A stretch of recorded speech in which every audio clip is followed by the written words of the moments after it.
La palabra gótico encuentra su origen en los godos, un pueblo que se encontraba tras la frontera oriental del Imperio Romano y formaba parte del grupo que los romanos denominaban bárbaros. De ello proviene la concepción del gótico literario de Inglaterra en el siglo XVIII.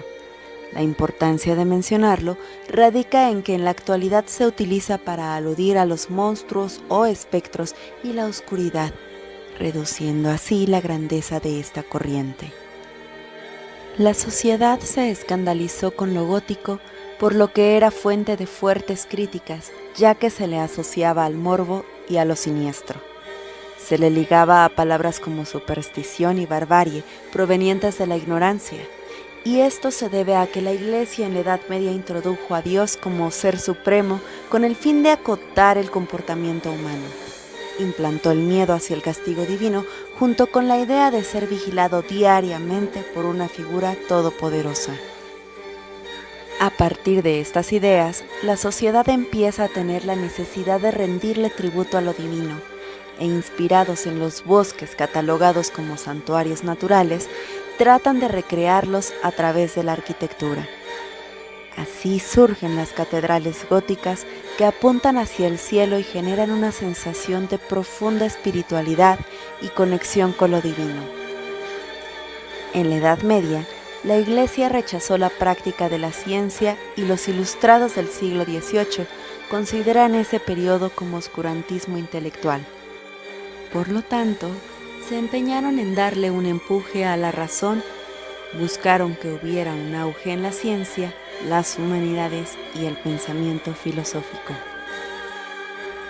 Al llegar la Ilustración era considerado anticuado e insensato retomar aspectos que antecedían al Renacimiento, cosa que hacía la literatura gótica. En el siglo XVIII, Inglaterra vio nacer la novela y mediante ella reflejaba la estabilidad social y la prosperidad. Se dio lugar a los héroes literarios resaltando la virtud, la ausencia de vicios y la bondad en su máximo esplendor. Posteriormente, se hizo una analogía entre el romanticismo y lo gótico, ya que en Alemania retomaron lo medieval como reacción a la Ilustración y su racionalismo desmedido. Los góticos, por su parte, retoman escenarios medievales con la intención de recobrar la pasión y la espiritualidad del individuo. Finalmente, lo gótico logró ser popular, ya que se consumía y distribuía entre las clases menos privilegiadas que no tenían a su disposición el poder de realizar cambios políticos ni económicos. Hoy en día, lo gótico está relacionado por su contenido y por la estética como una mezcla de terror, oscuridad, miedo y horror. El terror refiere a las atmósferas donde hay objetos de naturaleza indefinible y las sugestiones son quienes les dan forma. Los dramaturgos utilizan elementos sonoros como lamentos y movimientos de cadenas acentuadas por la recepción e interpretación que les da el personaje. Con el horror, apelan a una sensación corporal. No hay explicación racional a lo que sucede, por lo que reta el entendimiento del individuo sobre su entorno. Confronta a la ciencia contra la superstición, sembrando así dudas en el lector o espectador. El miedo nace de escenarios amplios, donde solo hay oscuridad y energías alborotadas. No se puede dejar de lado que lo gótico marca una moda muy particular, como vestimentas aterciopeladas, tonos oscuros, maquillajes pálidos, accesorios plateados, crucifijos, etc. Cuando el gótico retoma lo de la Edad Media, enfocado a la literatura, usa la palabra para subrayar lo sobrenatural, la muerte, la sangre e incluso la brujería, lo que la hace atrayente. La primera obra literaria considerada gótica es El Castillo de Otranto de Walpole. Fue menospreciada porque al retomar rasgos literarios primarios se contraponía al progreso, enfrentando así los valores clasicistas predominantes en Inglaterra. La primera edición aparece en 1764 en inglés, con un pequeño relato sobre el contexto en el que se desarrolla la historia, junto con la justificación de la atmósfera supersticiosa y terrorífica que propone el texto. La propuesta era considerada radical, por lo que Walpole omitió su nombre en la autoría previendo un rechazo, ya que tenía un título como conde de Oxford, una posición social que debía proteger. Fue hasta la segunda edición cuando asume la autoría de la obra. Walpole sentía rechazo por las costumbres, los gustos y vicios de su época, por lo que se animó a escribir esta obra literaria que agravió los valores del momento. Adicionalmente, llega una novela a violentar los principios de la sociedad. Estamos hablando de El monje de Matthew Lewis, ya que contrapone los parámetros morales y racionales. Características góticas. Tiene héroes o heroínas con ascendencia desconocida. Existe un villano antagónico para que la historia se desarrolle. El villano tiene características heroicas como valor y poder para cambiar la corrupción de la sociedad, pero usa todos sus recursos que tiene a su alcance para sostener un régimen decadente. El pasado de los personajes controla su presente y su futuro. Se busca forzar las relaciones prohibidas.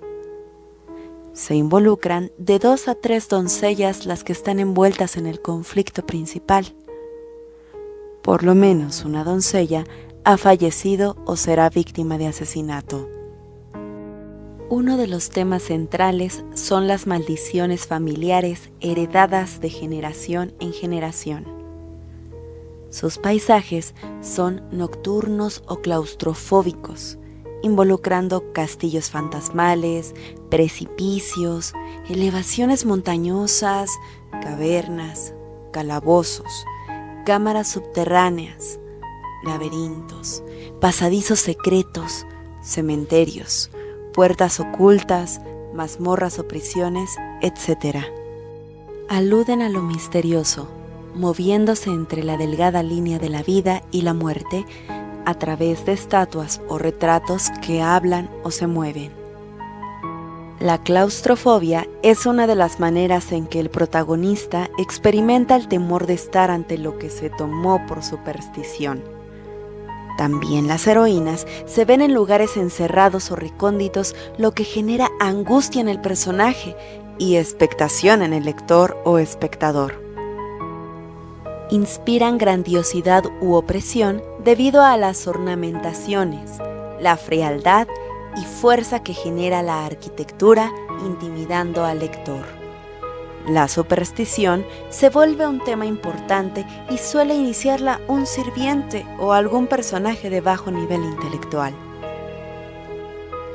Los valores del pensamiento gótico aluden a lo irracional, enfoque psicológico, el ser humano como ser metafísico, reto a la autoridad, ruptura de la tradición, descuido del decoro, mundo desconocido o incomprensible,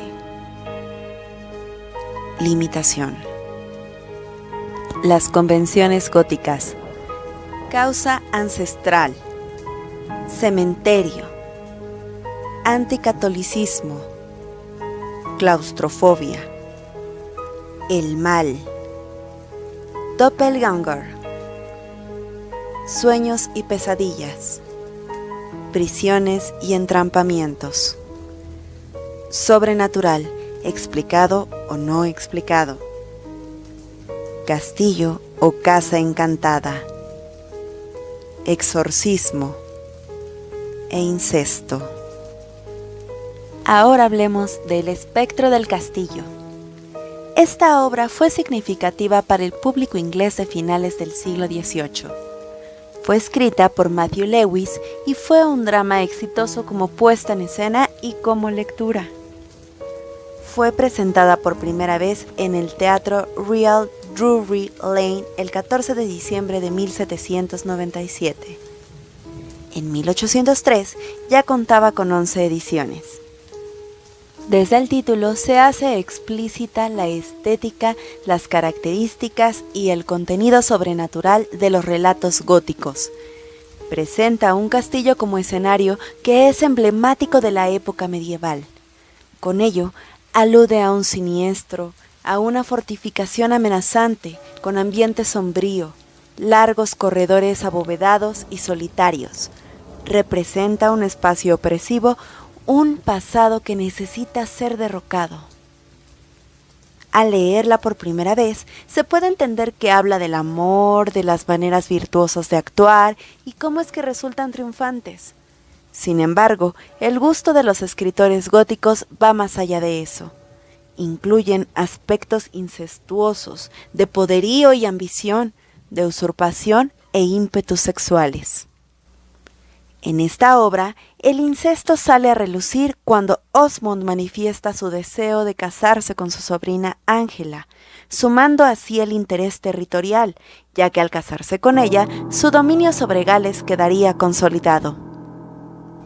Durante esta época, los escritores plasmaban la atmósfera que la Revolución Francesa dejó.